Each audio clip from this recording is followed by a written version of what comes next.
Assalamualaikum warahmatullahi wabarakatuh. Innal hamdalillah nahmaduhu wa nasta'inuhu wa nastaghfiruh wa na'udzu billahi min shururi anfusina wa min sayyiati a'malina. May yahdihillahu fala mudilla lahu wa may yudlil fala hadiya lahu. Asyhadu an la ilaha illallah wa asyhadu anna Muhammadan abduhu wa rasuluh la nabiyya ba'da. Allahumma shalli ala Muhammad wa ala alihi wa ashabi ajma'in wa man tabi'ahum bi ihsan ila yaumil kaum muslimin dan muslimat di mana saja Anda berada, hadirin yang berbahagia, pertama sekali kita sanjungkan puja dan puji kehadapan Allah. Alhamdulillah, pada hari ini Allah memberikan rahmat dan karunia-Nya kepada kita, diberikan nikmatnya. Dari sekalian nikmat itu maka nikmat iman merupakan nikmat yang terbesar. Alhamdulillah juga pada hari ini kita berada di bulan Muharram 1442 Hijriah. Mudah-mudahan dengan momen Muharram ini menjadikan kita yang terbaik hendaknya dan untuk selanjutnya. Kemudian salam dan salam kepada Nabi kita Muhammad sallallahu alaihi wasallam yang kita jadikan sebagai teladan kita di dalam kehidupan ini. Banyak hal yang terjadi di bulan Muharram yang dicatat oleh sejarah, tapi yang paling penting itu adalah satu peristiwa yang dialami oleh Rasul dan para sahabat dan umatnya, yaitu peristiwa hijrah dari Mekah ke Madinah. Sebenarnya peristiwa hijrah yang dialami Rasul ada 3 kali.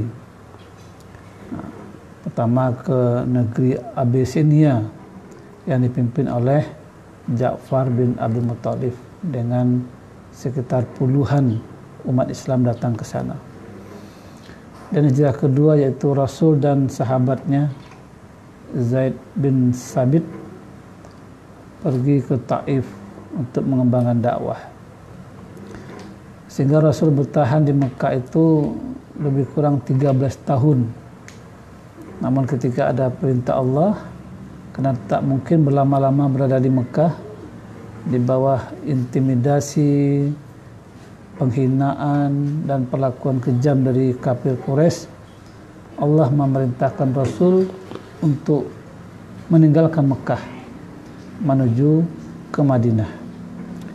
Perjalanan hijrah itu bukanlah perjalanan yang menyenangkan, sebab resikonya besar sekali. Di samping resiko perjalanan yang begitu jauh, panas terik matahari dan juga panasnya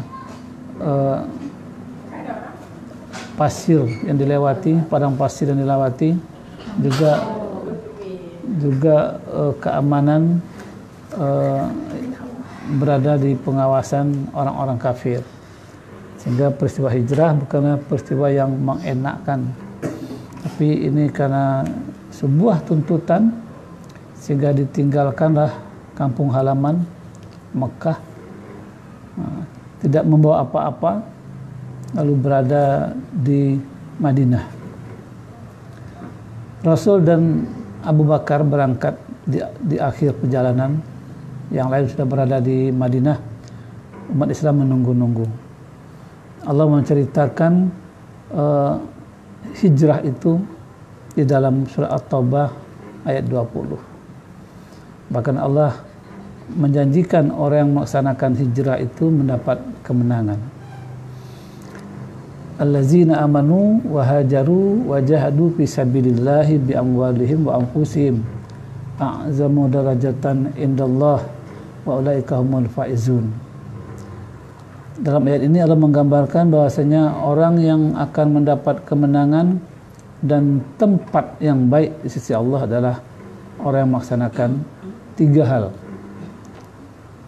Allah berfirman, orang-orang yang beriman dan berhijrah dan berjihad di jalan Allah dengan harta dan jiwa mereka adalah lebih tinggi derajatnya di sisi Allah. A'zamu darajatan indallah. dan itulah orang-orang yang mendapat kemenangan. Jadi kemenangan yang akan diperoleh dan juga derajat yang tinggi itu karena beriman. Pertama, nah iman seorang muslim itu atau muslimah adalah iman yang bisa diwujudkan di dalam kehidupan sehari-hari, terucap di lisan, kemudian terhunjam di hati, lalu diwujudkan di dalam kehidupan sehari-hari dalam amal soleh. Abasyiril ladzina amanu wa amilus solihat anna lahum jannat. Beri kabar gembira kepada orang yang beriman dan beramal soleh, bagi mereka adalah surga. Yang kedua, orang yang akan mendapat kemenangan itu adalah orang yang berhijrah. Nah, hijrah yang dilakukan oleh Rasul dan para sahabat tidak mungkin kita bisa mengulang lagi. Tak mungkin kita datang ke Mekah lalu pergi ke Madinah untuk hijrah. Nah, itu disebut dengan hijrah makani, tempat. Tapi sebagai umat Islam dituntut kita untuk hijrah secara maknawi. Ada beberapa hal tuntutan hijrah yang harus dilakukan oleh seorang muslim. Yang pertama, hijrah minal jahiliyah ilal Islam. Kita hijrahkan diri kita dari jahiliyah kepada Islami. Istilah jahiliyah itu adalah orang yang berada dalam kebodohan.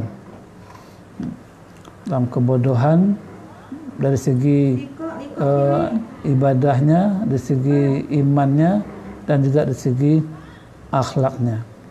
Jadi ini makna jahiliyah.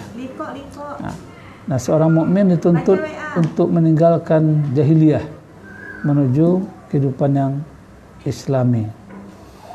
Jadi jahiliyah juga ada di zaman kita. Segala sesuatu yang tidak Islam itu jahiliyah. Bahkan ada teman saya ketika dia menghijrahkan diri, pokoknya saya detik ini hijrah, kata dia, bukan hanya sebatas iman dan ibadah saja, tapi juga menghijrahkan namanya. Karena waktu masih kecil, ya, dia diberikan nama oleh orang tuanya, mungkin nama itu kurang menarik, tidak islami. Ada yang bernama Record Nixon. Record Nixon itu nama ya dari Amerika. Karena bapaknya mungkin ketika itu menginginkan anaknya jadi orang yang tokoh Amerika, yaitu seorang presiden Amerika bernama Record Nixon. Diganti nama menjadi Saifuddin. Ada lagi yang bernama Pedro Johansis. Ketika dia mempelajari Islam, kemudian dia gantilah namanya menjadi Imam Basa. Ya. Sebenarnya ganti nama juga nggak jadi masalah, selama kepribadian itu memang dihijrahkan dari jahiliyah kepada Islam. Yang kedua, hijrah minal kufur ilal iman. Hijrah dari kekufuran kepada keimanan. Alhamdulillah kita sudah beriman. Tapi Rasul menyatakan ada bentuk kekufuran yang ada pada umatku. Yang pertama, kata Rasulullah, kekufuran itu adalah ketika mendapat nikmat tidak bersyukur. Itu berarti kufur. Ya. Jadi dari segi nikmat yang tidak disyukuri itu termasuk kufur juga. Termasuk meninggalkan ibadah itu juga bagian dari kufur. Ya. Tapi ulama menyatakan makna kufur di sini adalah fasik, menjadi orang yang hijrah kepada iman. Yang ketiga, hijrah minas syirik ila tauhid. Hijrah dari syirik kepada tauhid. Tauhid itu mengesahkan Allah.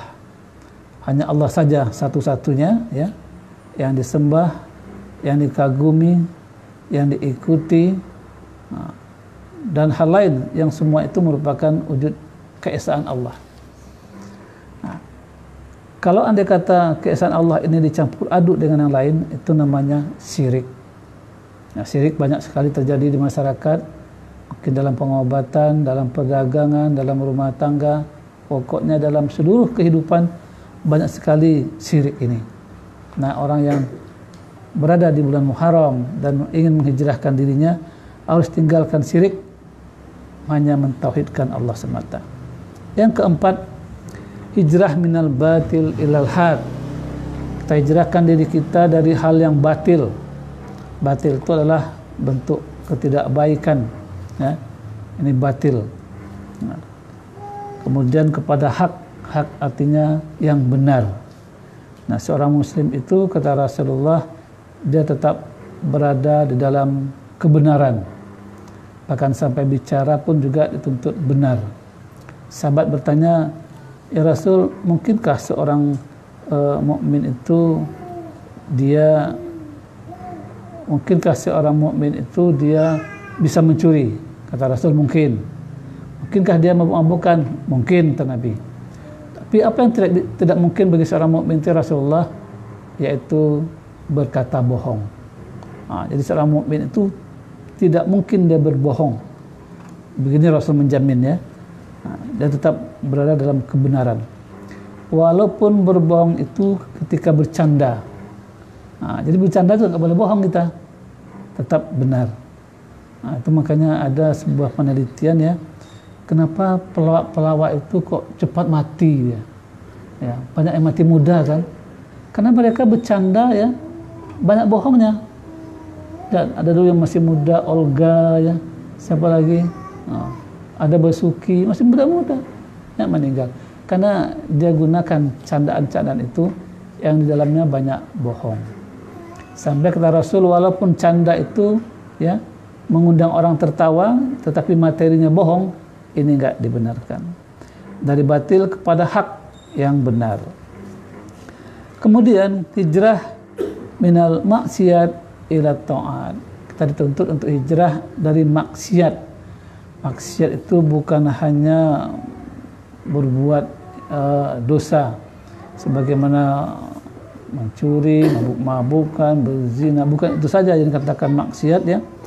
Tapi seluruh yang diperintahkan Allah tidak kita lakukan, itu maksiat.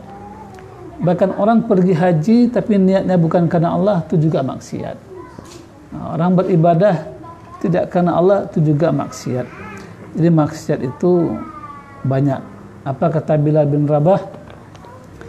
Jangan kau lihat maksiat itu bentuknya kecil, tapi lihatlah dosa yang dilakukan itu Allah yang maha besar yang telah dibuat maksiat terhadapnya. Jadi jangan dilihat, ini kan kecil. Ada sebuah buku judulnya 50 dosa-dosa besar. Nah, ketika buku ini dilihat oleh seseorang, saya suruh dia baca, dia mengatakan, tidak Pak, saya nggak akan baca buku ini, gitu. Sebab kalau saya baca buku ini, akhirnya banyak yang tidak boleh. 50 dosa-dosa besar. Kalau dibaca 1-50, banyak yang nggak bisa saya lakukan. Para seorang muslim itu dia harus ngerti, ini loh dosa-dosa, agar kita menghindari dosa itu. Yang keenam, hijrah minal haram ilal halal. Haram itu adalah segala sesuatu yang tidak sesuai dengan syariat. Rasul mengatakan, halalun bainun, haramun bainun. Halal itu jelas, kata Rasul, yang haram juga jelas. Jadi dunia ini sudah jelas, ada yang halal, ada yang haram. Nah, bagi seorang mukmin meninggalkan yang haram itu sudah pasti, dan dia harus melaksanakan yang halal. Ini kewajiban seorang mukmin, hijrah dirinya dari yang haram kepada yang halal. Ini bentuk hijrah, ya, yang perlu dilakukan oleh orang beriman. Nah, lanjutan dari ayat tadi, yaitu orang yang beriman, berhijrah dan berjihad di jalan Allah, Allah akan menggembirakan mereka. Bukan hanya diberikan posisi yang baik dan mendapat kemenangan, tapi apa kata Allah? Yubashshiruhum rabbuhum birahmatin minhu wa ridwan wa jannatin lahum fiha na'imun muqim. Tuhan mereka menggembirakan mereka dengan memberikan rahmat kepadanya. Rahmat ini kasih sayang, perhatian, simpati, dan juga waridwan, keridoan. Keridoan ini lebih apa daripada cinta, ya. Kalau dia kata cinta itu ya biasa aja, tapi kalau ridho ini lebih daripada cinta. Wa jannatil lahum fiha na'imun muqim, dan diberikan surga bagi mereka memperoleh kesenangan yang kekal abadi. Innallaha indahu ajrun azim, sesungguhnya Allah tu maha besar ya balasannya. Hanya menjadi orang yang beriman, orang yang berhijrah, orang yang berjihad, begitu besar pahala yang diberikan oleh Allah SWT kalau orang yang mau untuk melaksanakan. Maka momen dari Muharram ini yaitu kita menghijrahkan diri kita dari hal-hal tadi jadi hal yang lebih baik. Demikian ceramah singkat